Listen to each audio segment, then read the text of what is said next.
Olá, amigos do canal Videira Espírita, sejam todos bem-vindos. Meu nome é Thelma Marieta e estamos aqui reunidos para dar continuidade ao estudo da obra Paulo e Estevão, trazido a nós pelo Espírito Emmanuel, pela psicografia de Francisco Cândido Xavier.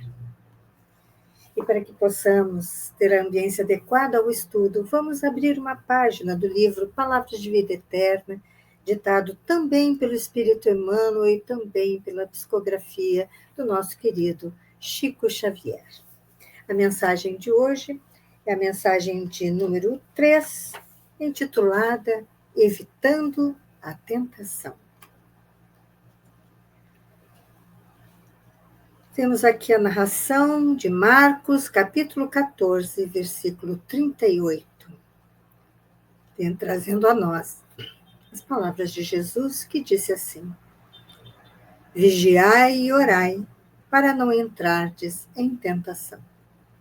Vamos ver as considerações trazidas a nós por Emmanuel sobre as palavras de Jesus. Vigiar não quer dizer apenas guardar. Significa também precaver-se e cuidar. E quem diz cuidar afirma igualmente trabalhar e defender-se. Orar a seu turno não exprime somente adorar e aquietar-se, mas, acima de tudo, comungar com o poder divino, que é crescimento incessante para a luz, e com o divino amor, que é serviço infatigável no bem. Tudo que repousa em excesso é relegado pela natureza à inutilidade. O tesouro escondido transforma-se em cadeia de usura. A água estagnada cria larvas de insetos patogênicos. Não te admitas na atitude de vigilância e oração, fugindo à luta com que a terra te desafia. Inteligência parada e mãos paradas impõem paralisia ao coração, que da inércia cai na cegueira. Vibra com a vida que estua, vibra com a vida que flui, sublime ao redor de ti, e trabalha infatigavelmente, dilatando as fronteiras do bem, aprendendo e ajudando aos outros em teu próprio favor. Esta é a mais alta fórmula de vigiar e orar, para não cairmos em tentação. Então, realmente, o bem nos liberta das tentações, nos liberta dos erros, não é? Então, praticando o bem, todos nós temos condições, não é? de praticar o bem. Temos algum dom e devemos usá-lo para esta tarefa do bem, levar o bem ao próximo. Vamos orar? Amado Mestre Jesus, estamos aqui reunidos mais uma vez para mergulharmos na história de Paulo e Estevão. Já temos, nestes poucos dias de encontros, recebido muitas lições.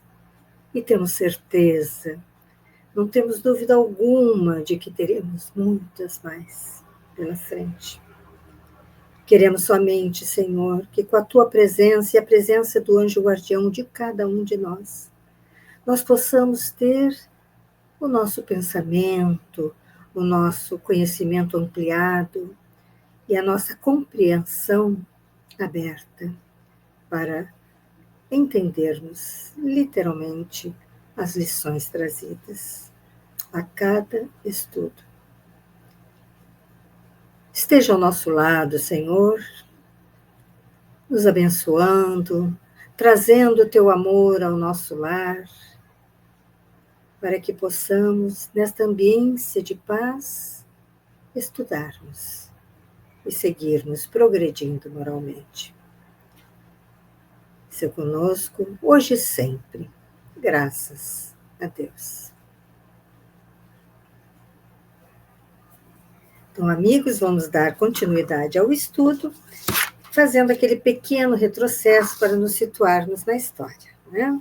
Sabemos que temos os nossos amigos que não podem assistir semanalmente, então deixam para assistir vários episódios, né, de uma vez só, então podem pular até essa parte do retrocesso, porque tem mais fresquinho na mente, na memória, o estudo anterior.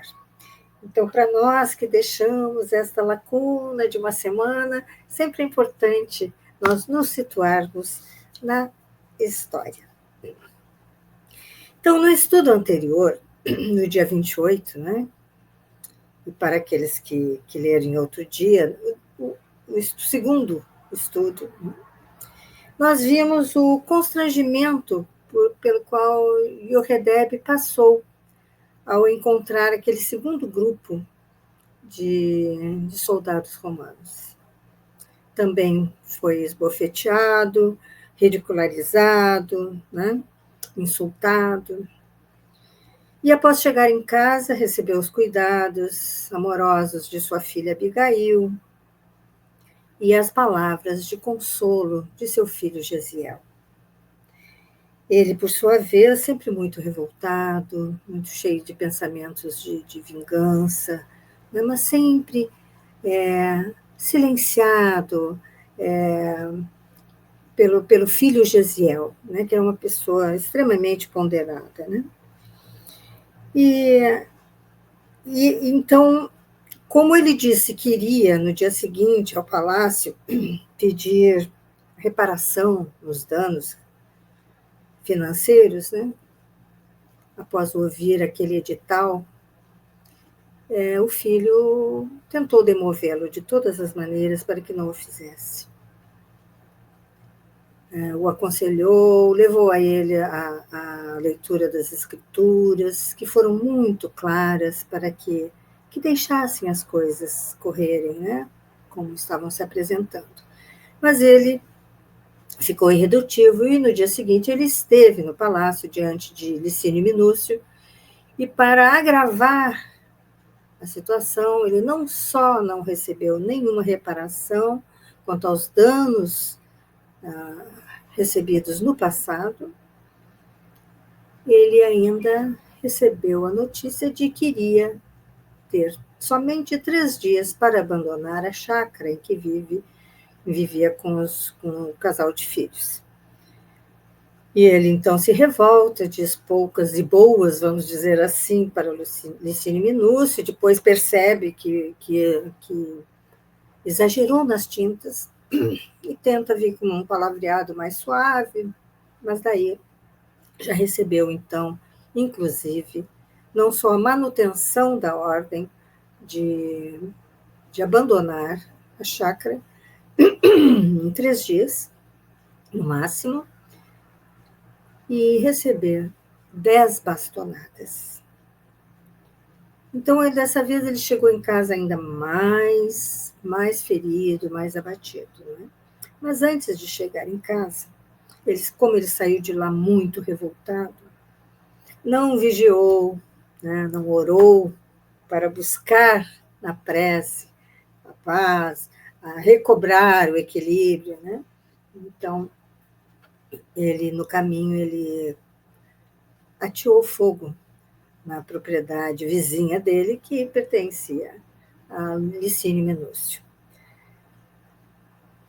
Começou o incêndio e foi para casa. A filha cuida dele e, à noite, Gesiel chega, todo sujo, com as mãos machucadas, então ficam sabendo que ele estava no incêndio, né?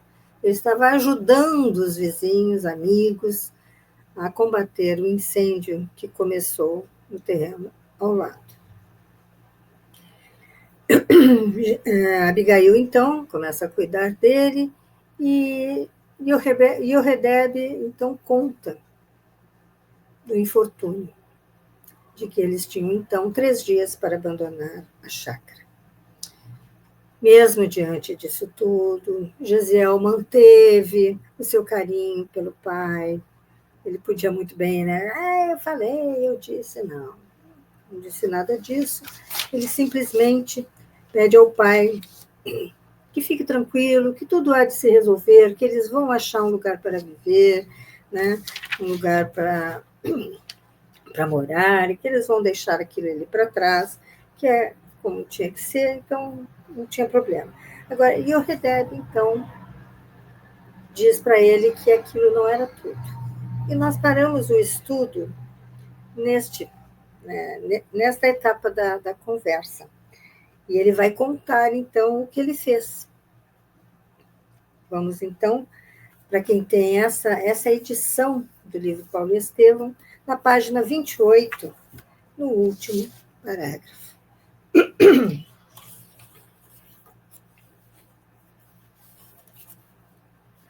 Vamos ver como Yoredeb vai contar aos filhos a participação dele naquele incêndio.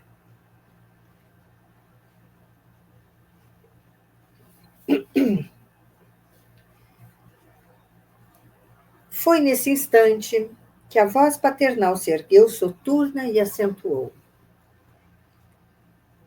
mas não é tudo, meu filho. E pausadamente, Yoredeb pintou o quadro de suas angústias reprimidas, de sua cólera justa, que culminara com a decisão de atear fogo à propriedade do verdugo, execrando.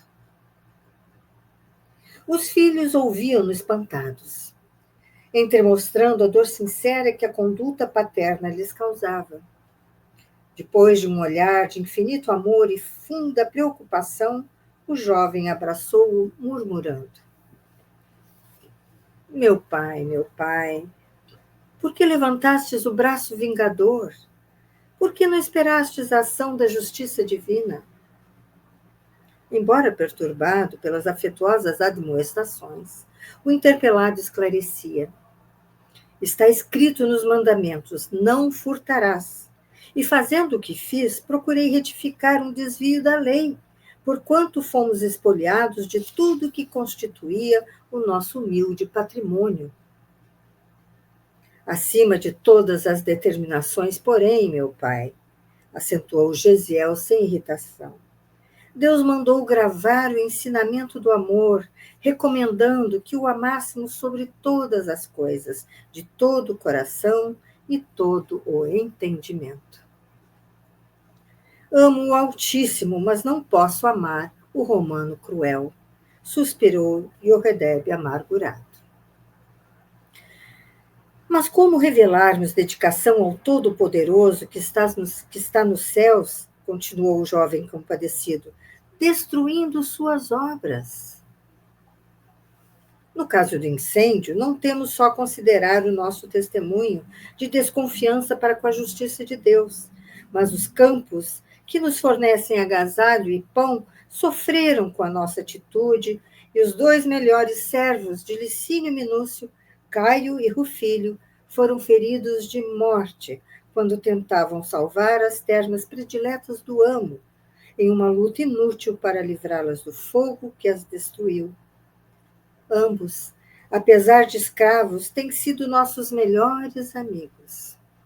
As árvores frutíferas e os canteiros de legumes de nossa propriedade devem quase tudo a eles, não só no concernente às sementes vindas de Roma, mas também no esforço e cooperação com o meu trabalho. Não seria justo honrarmos sua amizade, dedicada e diligente, evitando-lhes a punição e os sofrimentos injustos? Vejam bem, então, as consequências, né, do ato impensado de Yoredeb. Levou à morte de 2 jovens servos que ajudavam muito seu filho Gesiel, inclusive a cuidar da própria chácara. Perderam uma vida, tentando defender a propriedade de seu patrão. Né?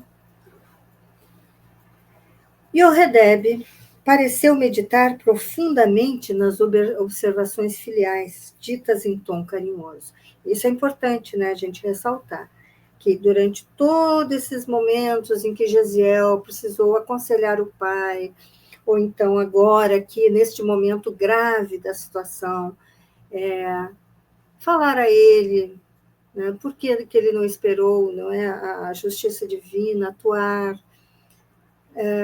contou como foi, o desdobramento do ato impensado dele, mas em nenhum momento o xingou, ou falou com impropérios ao pai, pelo contrário, procurou entendê-lo, né, na sua pequenez, na sua pequenez. Nós que estávamos em paz nas derrotas do mundo, porque trazíamos a consciência pura, não, acho que eu pulei aqui um parágrafo, desculpem. Yoredeb pareceu meditar profundamente nas observações filiais ditas em tom carinhoso, isso eu já havia lido. Enquanto Abigail chorava em silêncio, o moço acrescentava: nós que estávamos em paz, quer dizer, tudo estava tranquilo, as coisas estavam, a vida estava seguindo, não é? Nas derrotas do mundo, porque trazíamos a consciência pura, precisamos resolver agora, em face do que nos advirá em represálias. Quando dava o meu esforço contra o fogo, observei que muitos afeiçoados de Minúcio me contemplavam com indisfarçável desconfiança. Com certeza, já pessoas que haviam presenciado ou já sabiam do que havia acontecido, de que a decisão de Minúcio de tirar a chácara deles, dando a eles somente 3 dias para liberarem a área, né? A propriedade. A esta hora, já ele terá regressado dos serviços da corte provincial.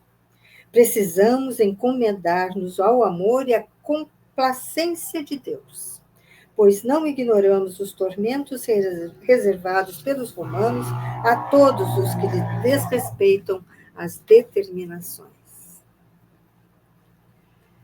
Penosa nuvem de tristeza mergulhara os 3 em sombrias preocupações.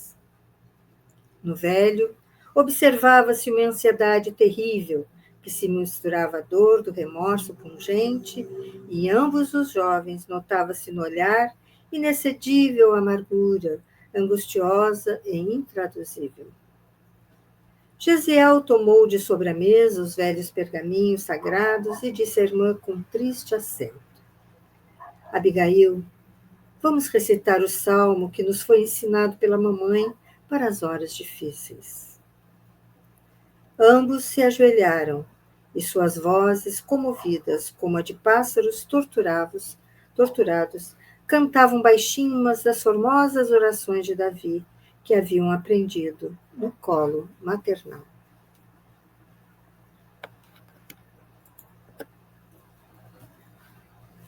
O Senhor é meu pastor, nada me faltará. Deitar-me faz em verdes pastos, guia-me mansamente a águas muito tranquilas. Refrigera minha alma, guia-me nas veredas da justiça, por amor de seu nome. Ainda que eu andasse pelo vale das sombras da morte, não temeria mal algum, porque tu estás comigo. A tua vara e o teu cajado me consolam. Prepara-me o banquete do amor, na presença dos meus inimigos. Unges de perfume a minha cabeça, o meu cálice transborda de júbilo. Certamente, a bondade e a misericórdia seguirão todos os dias de minha vida, e habitarei a casa do Senhor por longos dias. Então, nós temos aqui a leitura do Salmo 23, um pouco diferente, algumas palavrinhas diferentes do que nós temos costumazmente, né, lido como registro, mas mantido a beleza, né? E sobre o Salmo 23,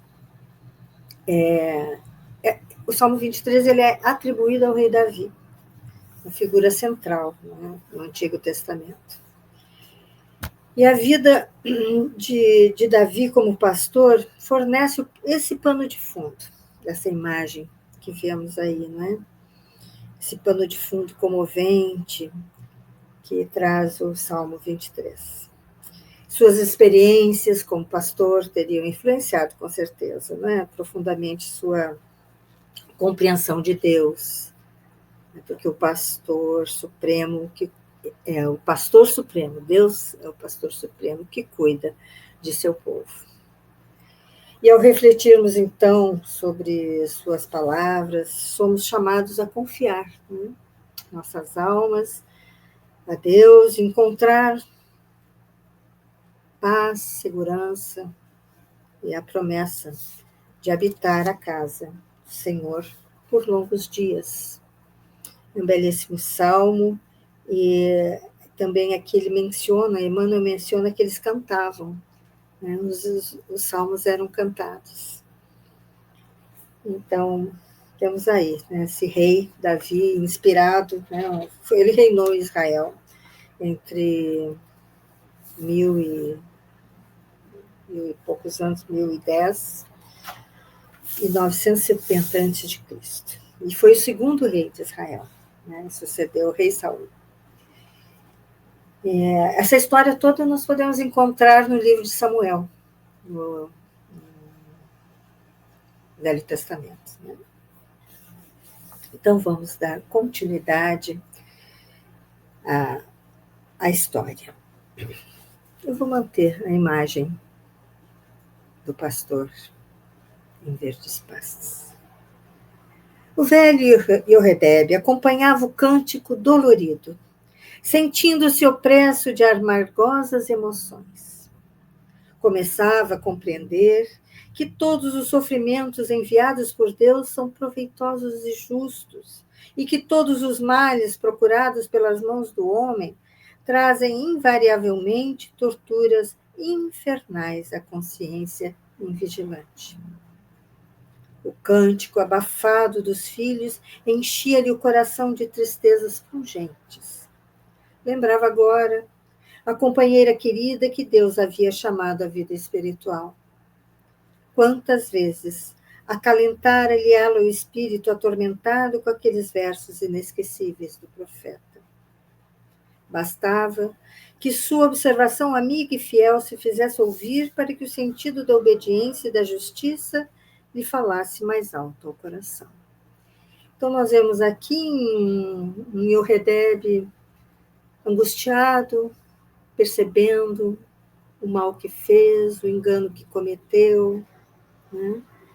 Realmente perdido, arrependido, e agora mais ainda angustiado. Ao ritmo da harmonia cariciosa e triste, que representava acento singular na voz dos filhos idolatrados, Yoredebe chorou longamente. Da pequenina janela aberta no aposento humilde, seus olhos buscaram ansiosamente o céu azul, que se enchera de sombras tranquilas. A noite abraçara a natureza e, muito longe no alto, começavam a luzir as primeiras estrelas. Identificando-se com as sugestões grandiosas do firmamento, experimentou intensas comoções na alma ansiosa. Profundo enternecimento fê-lo levantar-se e, sedento de revelar aos filhinhos quanto os amava e quanto deles esperava naquela hora culminante de sua vida, inclinou-se de braços abertos, com significativa expressão de carinho, e quando as últimas notas se desprendiam do cântico dos jovens enlaçados e genuflexos, né, ajoelhados, abraçou-os em pranto, murmurando: meus filhos, meus queridos filhos.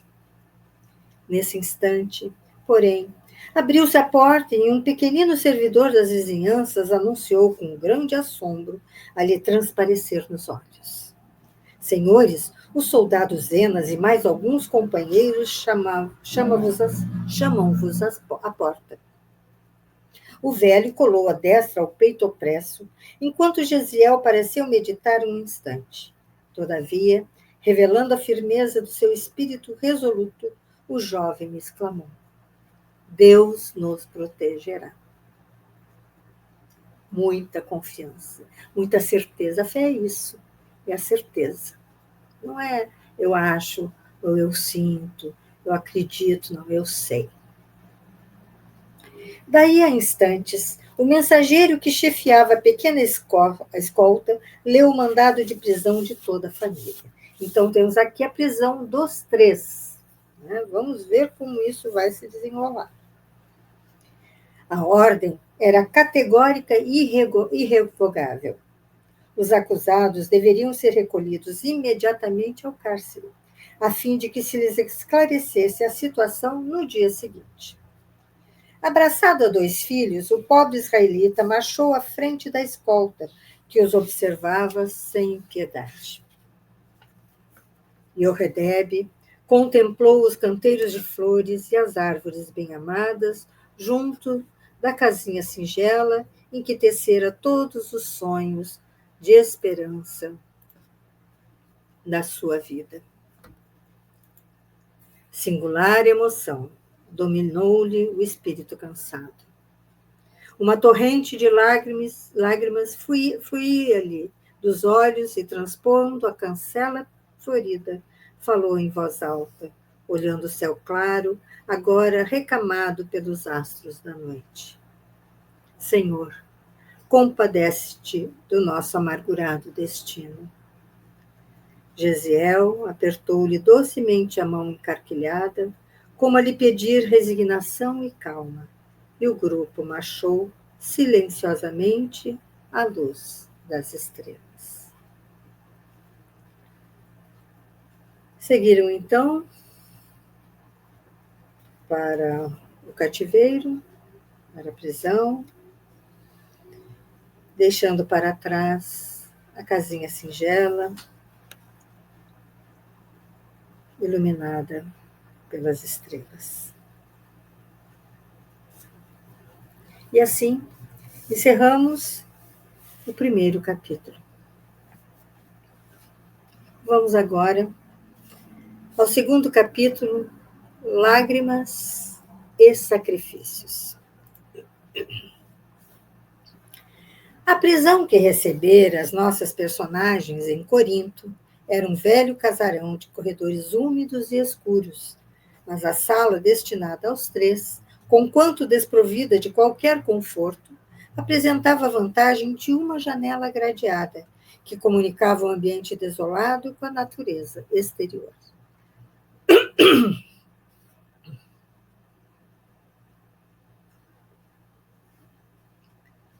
Yoredeb estava cansadíssimo e, servindo-se do manto que apanhara ao acaso, ao retirar-se, Gesiel improvisou um leito sobre as lajes frias. O velho, atormentado por um aluvião de pensamentos, descansava o corpo dolorido, entregue a penosas meditações sobre os problemas do destino humano. Sem saber externar suas dores pungentes, engolfara-se em angustioso mutismo, evitando o olhar dos filhos. Gesiel e Abigail aproximaram-se da janela, segurando-lhe as grades inflexíveis e abafando, com dificuldade, a justa inquietação. Ambos olharam instintivamente o firmamento, cuja imensidade sempre resumiu a fonte das mais ternas esperanças para os que choram e sofrem na terra. O jovem abraçou a irmã com imensa ternura e disse comovido: Abigail, lembras-te da nossa leitura de ontem? Sim, respondeu ela, com ingênua serenidade dos seus olhos negros e profundos. Tenho agora a impressão de que os escritos nos davam uma grande mensagem, pois nosso ponto de estudo foi justamente aquele em que Moisés contemplava de longe a terra da promissão, sem poder alcançá-la. O rapaz sorriu satisfeito por sentir-se identificado nos seus pensamentos e confirmou. Vejo que estamos de perfeito acordo. O céu, esta noite, oferece-nos a perspectiva de uma pátria luminosa e distante. Lá, continuava apontando o zimbrório estrelado. Lá, continuava, apontando o zimbório estrelado. Organiza, Deus, os triunfos da verdadeira justiça, dá paz aos tristes, conforto aos desalentados da sorte. Certamente nossa mãe está com Deus, esperando por nós. Abigail mostrou-se muito impressionada com as palavras do irmão e acentuou: Estás triste? Ficaste agastado com o proceder de nosso pai? De modo algum, atalhou o moço, afagando os descabelos. Estamos em experiências que devem ter a melhor finalidade para a nossa redenção, porque, de outro modo, Deus não nos as mandaria. Então, aqui, olha, mais uma vez, ele demonstrando, né, sua fé, fazendo. Se você acredita num Deus justo, bom, sabedor de todas as coisas, criador de todas as coisas, e se você duvida de que o que você está passando, né, você está passando por uma vicissitude, um problema sério, como este, imagina, a família, né, presa. Se você não acreditar que Deus tem alguma razão para aquilo, então você realmente não tem a verdadeira fé. Então, precisamos trabalhá-la. Né? Porque não é fácil ter uma fé tão, tão poderosa assim. Né? Você precisa trabalhar, nós precisamos, como aqui no Espiritismo nós falamos, né? A fé raciocinada. Porque ela nos fortalece, ela nos deixa com essa certeza. Agora, é algo que nós precisamos construir, e nós estamos construindo. Né? Não é à toa que nós estamos aqui hoje, estudando, buscando aprender com a experiência, né, das personagens. Para quê? Para fortalecer a nossa fé, diante de tamanho exemplo dado por Abigail e por Gesiel. Não é mesmo? Não nos aborreçamos com o pai, tornou a jovem. Estive pensando que se a mamãe estivesse conosco, ele não chegaria a reclamações de tão tristes consequências. Nós não temos aquele poder de persuasão com que ela, carinhosa sempre, iluminava nossa casa. Lembras-te? Sempre nos ensinou que os filhos de Deus devem estar prontos para a execução das divinas vontades. Os profetas, por sua vez, nos esclarecem que os homens são vários no campo da criação. O Todo-Poderoso é o lavrador, e nós devemos ser os galhos floridos ou frutíferos na sua obra. A palavra de Deus nos ensina a ser bons e amáveis. O bem deve ser a flor e o fruto que o céu nos pede. Que mãe! Né? Então, nós vemos aí que ela realmente tinha essa parte na criação dos filhos, né? No ambiente doméstico. Ele certamente era o provedor e ela provia o Deus, né? A ambiência de amor, de fraternidade no lar, né? De confiança, de fé no amanhã, em Deus. Então, esse era o papel dela e ela cumpriu muito bem, porque deixou aqui, né? As flores e os frutos. Nessa altura, a bela jovem fez uma pausa significativa. Seus grandes olhos estavam velados por um tênue véu de pranto que não chegava a cair. Entretanto, continuou ela, emocionando o irmão carinhoso, sempre desejei fazer algum bem sem jamais o conseguir. Quando nossa vizinha enviuvou, quis auxiliá-la com dinheiro, mas não o possuía. Sempre que me surge uma oportunidade de abrir as mãos, tenho-as pobres e vazias. Então, agora, penso que foi útil a nossa prisão. Não será uma felicidade neste mundo podermos sofrer alguma coisa por amor a Deus? Quem nada tem, ainda possui o coração para dar. E estou convicta de que o céu nos abençoará pela nossa resolução em servi-lo com alegria. Pronto, aqui Abigail encontrou, uma razão para viverem isso que estão vivendo. Né? O rapaz aconchegou-o ao peito e exclamou: Deus te abençoe pelo entendimento das suas leis, irmãzinha. Longa pausa estabelecia entre ambos, enquanto mergulhavam no infinito da noite clara, os olhos ternos e ansiosos. Em dado instante, voltou a jovem a considerar. Por que será que os filhos de nossa raça são perseguidos em toda parte, provando injustiça e sofrimentos? Suponho, respondeu o moço, que Deus o permite a exemplo do pai amoroso que, para educar os filhos mais jovens e ignorantes, toma por base os filhos mais experientes. Enquanto os outros povos amortecem forças na dominação pela espada ou nos prazeres condenáveis, nosso testemunho ao Altíssimo, pelas dores e amarguras, multiplica em nosso espírito a capacidade de resistência, ao mesmo tempo em que os outros homens aprendem a considerar, com o nosso esforço, as verdades religiosas. E fixando o olhar sereno no firmamento, acrescentou: Mas eu creio no Messias Redentor, que virá esclarecer todas as coisas. Os profetas nos afirmam que os homens não o compreenderão. Entretanto, ele há de vir ensinando o amor, a caridade, a justiça e o perdão. Nascerá entre os humildes, exemplificará entre os pobres, iluminará o povo de Israel. Levantará os tristes e oprimidos, tomará com amor todos os que padecem no abandono do coração. Quem sabe, Abigail, estará ele no mundo sem o sabermos? Deus opera em silêncio e não concorre com as vaidades da criatura. Temos fé e a nossa confiança no céu é uma fonte de força inesgotável. Os filhos da nossa raça muito têm padecido, mas Deus saberá o porquê e não nos enviaria problemas de que não necessitássemos. A jovem pareceu meditar longamente e obtemperou depois de alguns instantes.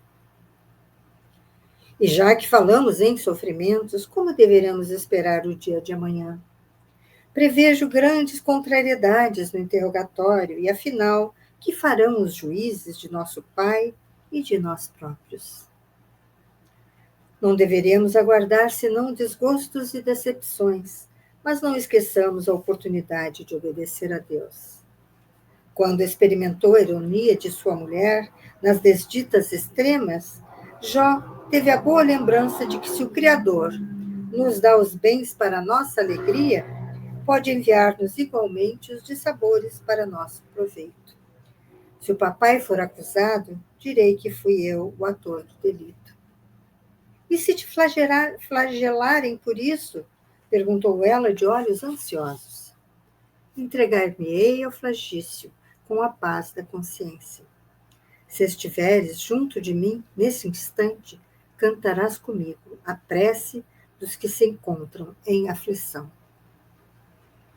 E se te matarem, Gesiel, pediremos a Deus que nos proteja. Abigail abraçou mais ternamente o irmão, que, por sua vez, dissimulava a custo a emoção que lhe ia na alma. A irmã querida constituíra sempre o tesouro afetivo de toda a sua vida. Desde que a morte lhes arrebatara a genitora, dedicara-se à irmã, com todas as veras do coração. Sua vida pura dividia-se entre o trabalho e a obediência ao pai, entre o estudo da lei e a afeição à meiga companheira da infância. Abigail contemplava-o ternamente, enquanto ele a abraçava com o enlevo da amizade pura que reúne duas almas afins. Depois de meditar longos minutos, Gesiel falou comovido. Se eu morrer, Abigail, hás de prometer-me seguir à risca aqueles conselhos da mamãe, para que tivéssemos a vida sem mácula neste mundo. Lembrar-te-ás de Deus e da nossa vida de trabalho santificador, e nunca ouvirás a voz das tentações que arrastam as criaturas à queda dos abismos do caminho. Recordas-te das últimas observações da mamãe no leito da morte? Se recordo, respondeu Abigail com uma lágrima. Tenho a impressão de ouvir ainda suas últimas palavras. E vocês, meus filhos, amarão a Deus acima de tudo, de todo o coração e de todo o entendimento. Gesiel sentiu os olhos úmidos com aquelas recordações e murmurou: Feliz de ti, que não esqueceste. E como quem desejava mudar o rumo da conversa, acrescentou sensibilizado: Agora precisas descansar. Embora ela se recusasse ao repouso, tomou-lhe um manto pobre, improvisou um leito à luz baça do luar que penetrava pelas grades e, osculando-lhe a fronte com indizível ternura, advertiu-o afetuosamente. Descansa. Não te impressiones com a situação. Nosso destino pertence a Deus. Abigail, para lhe ser agradável, aquietou-se como pôde. Enquanto ele se aproximou da janela para contemplar a beleza da noite polvilhada de luz, seu coração moço atufava-se de angustiosas cogitações. Agora que o pai e a irmãzinha repousavam na sombra, dava curso às ideias profundas que lhe empolgavam o espírito generoso. Buscava ansiosamente uma resposta às interrogações que mandava as estrelas distantes. Esperava com sinceridade e confiança no seu Deus de sabedoria e misericórdia que os pais lhe deram a conhecer. A seus olhos, o Todo-Poderoso sempre fora infinitamente justo e bom. Ele, que esclarecer o genitor e consolar a irmãzinha, perguntava também, por sua vez, dentro de si, o porquê das suas provas dolorosas.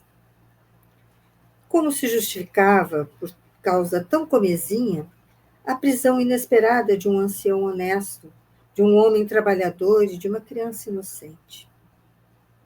Que delito irreparável haviam praticado para merecer expiação tão penosa? O pranto correu-lhe copioso ao relembrar a humilhação da irmã, mas também não procurou enxugar as lágrimas que lhe inundavam o rosto de maneira a escondê-las de Abigail, que talvez o observasse na sombra. Rememorava um a um todos os ensinamentos dos escritos sagrados. As lições dos profetas consolavam-lhe a alma ansiosa. Entretanto, vagava-lhe no coração uma saudade infinita. Lembrava-se do carinho materno que a morte lhe arrebatara. Se presente aquele transe, a mãe saberia como confortá-los. Quando criança, nas suas pequenas contrariedades, ela ensinava que em tudo Deus era bom e misericordioso. Que nas enfermidades corrigia o corpo e nas angústias da alma esclarecia, iluminava o coração. No desfile das reminiscências, considerava igualmente que ela sempre o incitara a coragem e a alegria, fazendo-lhe sentir que a criatura convicta da paternidade divina anda no mundo fortalecida e feliz. Edificado na fé, cobrou ânimo e, depois de longas reflexões, aquietou-se na laje fria, procurando repouso possível no silêncio augusto da noite.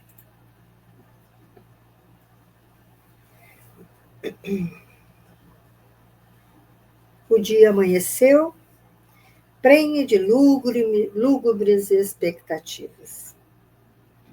Dentro de poucas horas, Licínio Minúcio, rodeado de numerosos guardas e satélites, recebeu os prisioneiros na sala destinada aos criminosos comuns, na qual se ostentavam alguns instrumentos de punição e suplício.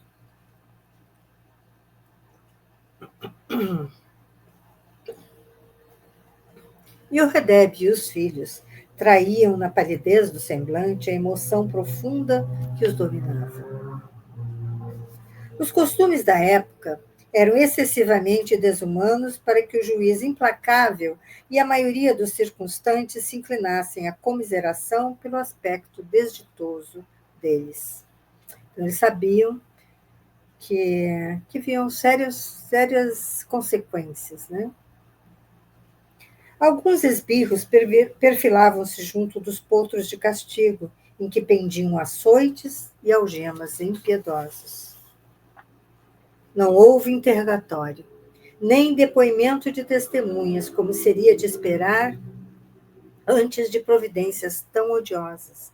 E chamando rudemente pela voz metálica do legado, o velho judeu aproximou-se vacilante e trêmulo.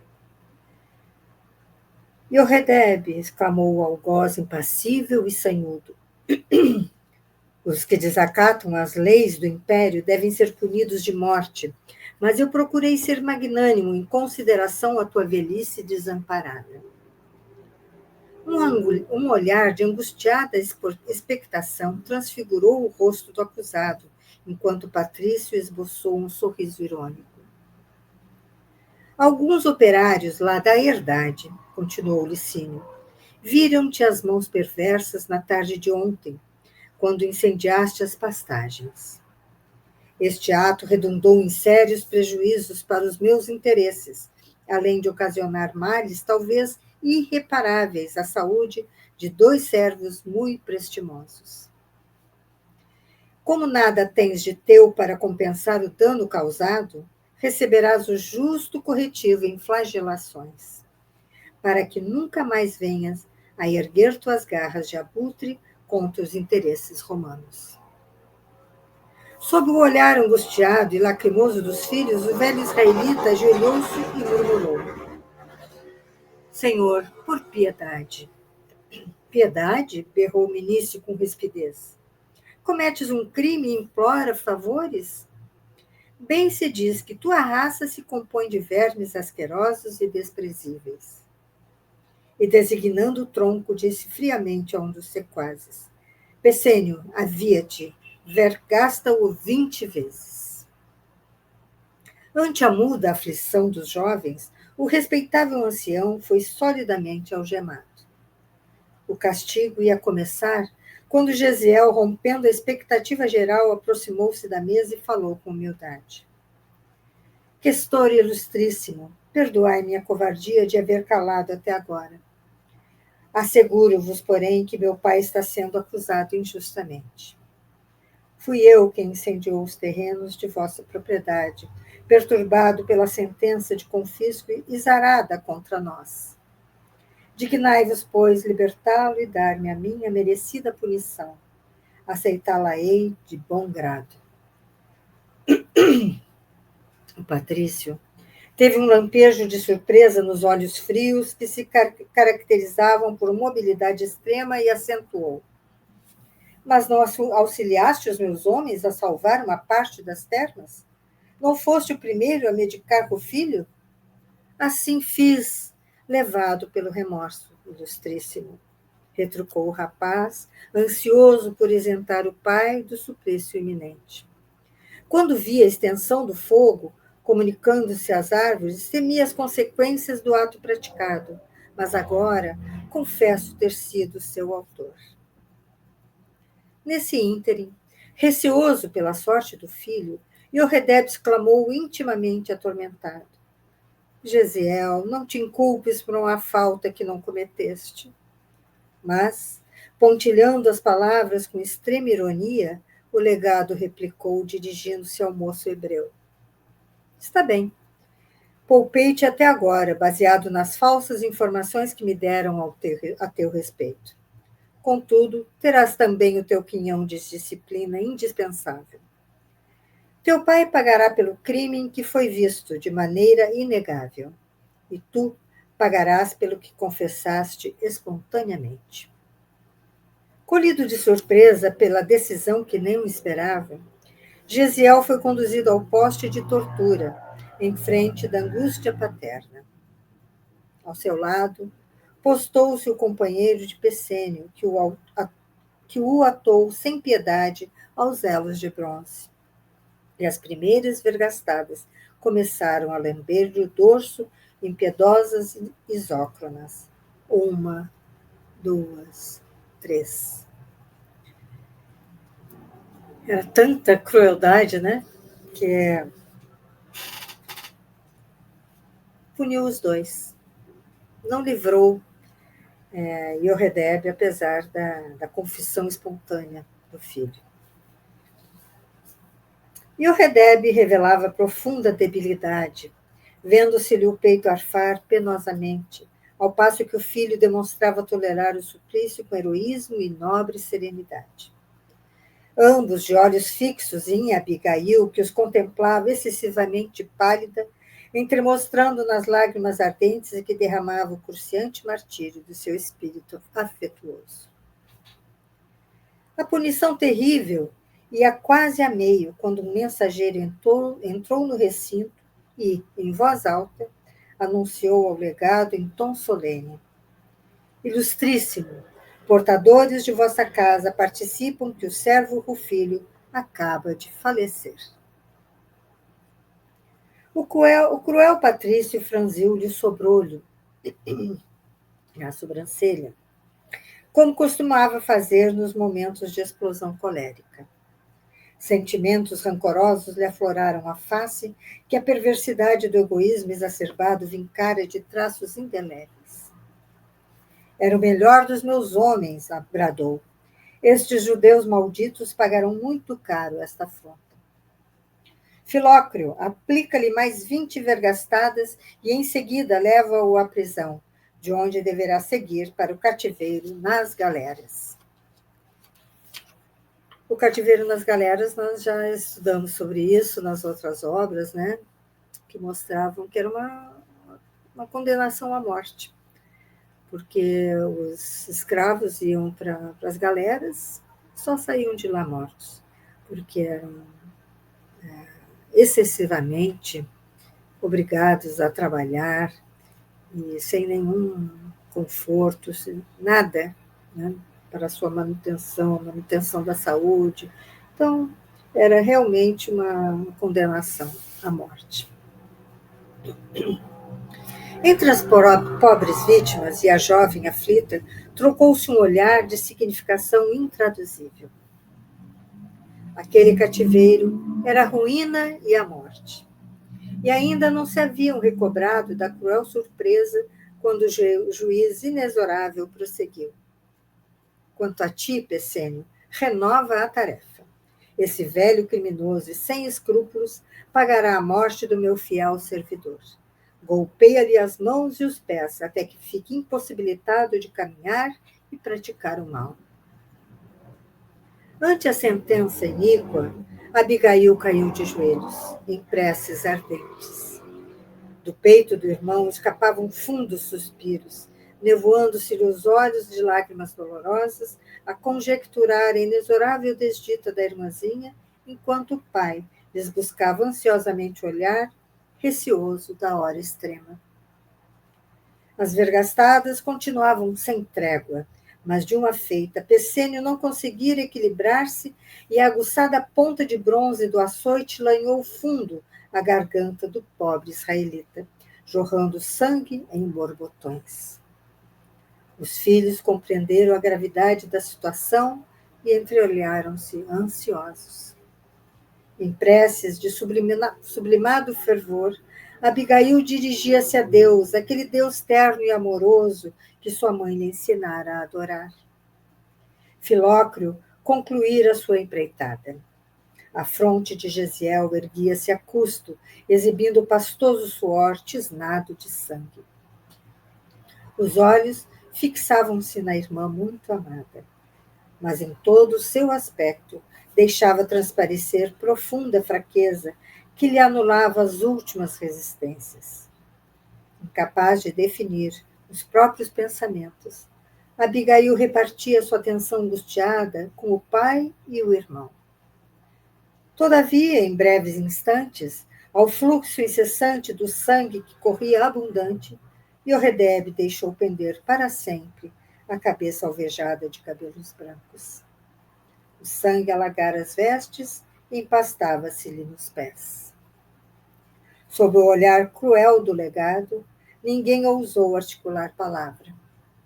Apenas o açoite, cortando o ambiente morno da sala, quebrava o silêncio num silvo singular.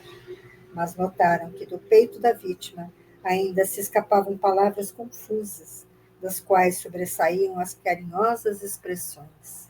Meus filhos, meus queridos filhos. A jovem talvez não pudesse compreender que chegara o momento decisivo, mas Gesiel, não obstante o terrível sofrimento daquela hora, tudo compreendeu e, num esforço profundo, gritou para a irmã: Abigail, papai está expirando. Tem coragem, confia. Não posso acompanhar-te na oração, mas faze por todos nós a prece dos aflitos. Dando mostras de fé invejável, em tão amarguradas circunstâncias, a jovem, de joelhos, fixou longamente o velho pai cujo peito já não arfava. Depois, erguendo os olhos ao alto, começou a cantar com voz trêmula, porém harmoniosa e cristalina. Senhor Deus, Pai dos que choram, dos tristes, dos oprimidos, fortaleza dos vencidos, consolo de toda dor. Embora a miséria amarga dos prantos de nosso erro, deste mundo de desterro, clamamos por vosso amor. Nas aflições do caminho, na noite mais tormentosa, vossa fonte generosa é o bem que não secará. Sois em tudo a luz eterna, da alegria e da bonança, nossa porta de esperança, que nunca se fechará. Suas expressões vocais enchiam o ambiente de sonoridade indefinível. O canto semelhava-se mais a um gorjeio de dor de um rouxinol que cantasse ferido em uma alvorada de primavera. Tão grande, tão sincera se revelava a fé do Todo-Poderoso que sua atitude geral era de uma filha carinhosa e obediente, comunicando-se com o Pai silencioso e invisível. O pranto perturbava-lhe a voz trêmula, mas repetia com desassombro a prece aprendida no lar, com a mais formosa expressão de confiança no Altíssimo. Penosa emoção apossara-se de todos. Que fazer com uma criança cantando o suplício de seus entes amados e a crueldade dos seus verdugos? Soldados e guardas presentes mal dissimulavam a emoção. O próprio questor parecia imobilizado, como que submetido a enfadonho mal-estar. Abigail, estranha a perversidade das criaturas, suplicando o amparo do Onipotente, não sabia que o cântico era inútil à salvação dos seus, mas que despertaria comiseração pela sua inocência, ganhando-lhe assim a liberdade. Nós vamos então, amigos queridos, fazer a pausa aqui para o estudo da próxima semana, quando daremos continuidade a essa história, neste momento que Horredebe dá o seu último suspiro diante de seus filhos que tanta fé têm em Deus. Que possamos aprender com eles.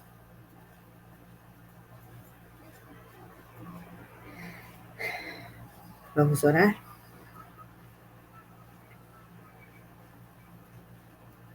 Jesus amado,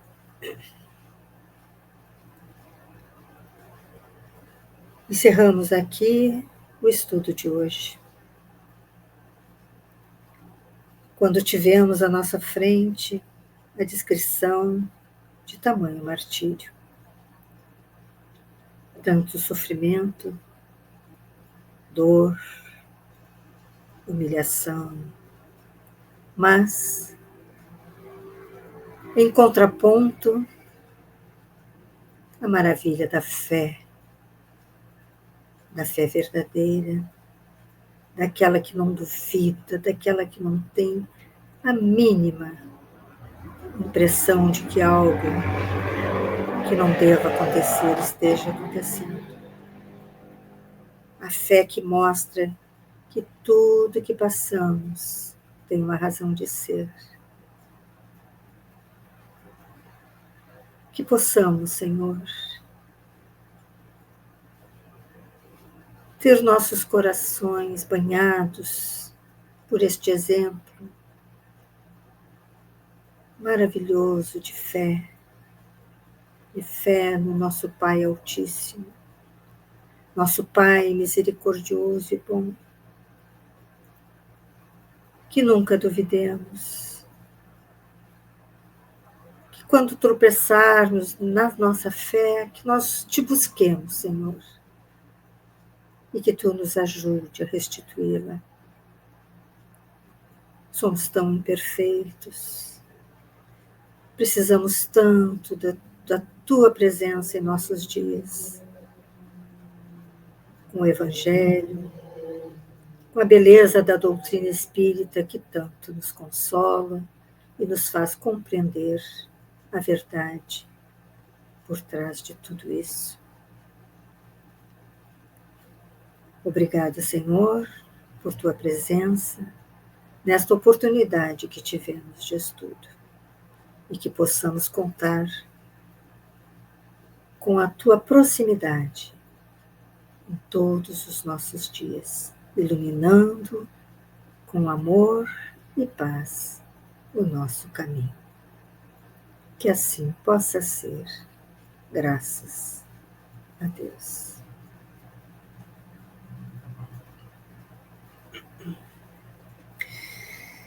Então, amigos queridos, nos veremos novamente aqui no canal Videira Espírita na próxima semana, quando daremos continuidade ao estudo da obra Paulo e Estevão. Até lá, muita paz a todos.